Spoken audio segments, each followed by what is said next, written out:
Pensiyaçıların dayanıqlı, ədalətli və etibarlı sosial müdafiəsinin təmin olunması məqsədilə sığorta pensiya sistemində maliyyə dayanıqlığının artırılması və sığorta prinsiplərinin gücləndirilməsi istiqamətində islahatlar davam etdiriləcək.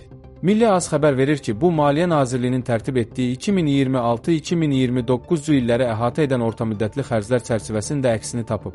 Sənədə əsasən hazırda ölkə əhalisinin 69,7% əmək qabiliyyətli yaşda 15-65 yaş, 9,1% isə 65 və daha yuxarı yaş qrupuna aiddir və qeyd olunduğu kimi dünya göstəriciləri ilə müqayisədə hazırki vəziyyət dövlət pensiya sisteminin maliyyə dayanıqlığı baxımından qənaətbəxşdir.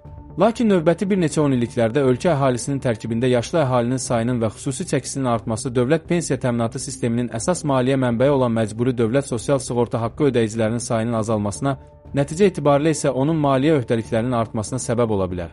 Mövcud demoqrafik meyllərə əsasən 2024-cü ildə 0,6% olan əhalinin illik artım tempinin BMT-nin dünya əhalisinin perspektivləri hesabatına görə 2050-ci ilə də kifayət qədər aşağı enəcəyi gözlənilir. Eyni zamanda 15-64 yaş aralığında olan əmək qabiliyyətli əhalinin sayının 2030-cu illərin ikinci yarısında maksimum səviyyəyə çatacağı, daha sonra isə azalmağa başlayaraq 2050-ci ildə ümumi əhali strukturunda xüsusi çəkisinin 65,4%-ə qədər azalacağı proqnozlaşdırılır. Digər tərəfdən ən sürətli artım 65 və daha yuxarı yaşda olan əhali qrupunda müşahidə olunacaq. Belə ki, 2024-cü ildə 65 yaşdan yuxarı şəxslərin əhalidə xüsusi çəkisi 9,1% təşkil etdiyi halda, bu göstəricinin 2050-ci ilin sonunadək 18,1%-ə çatacağı gözlənilir.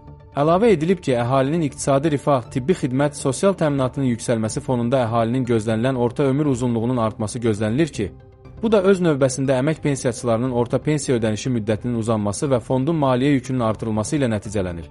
2024-cü ildə Azərbaycanda orta ömür uzunluğu 74,6 il təşkil edib və mövcud artım tendensiyasının davam edəcəyi halda, BMT-nin proqnozlarına əsasən 2050-ci ildə 78,6 il olacağı gözlənilir.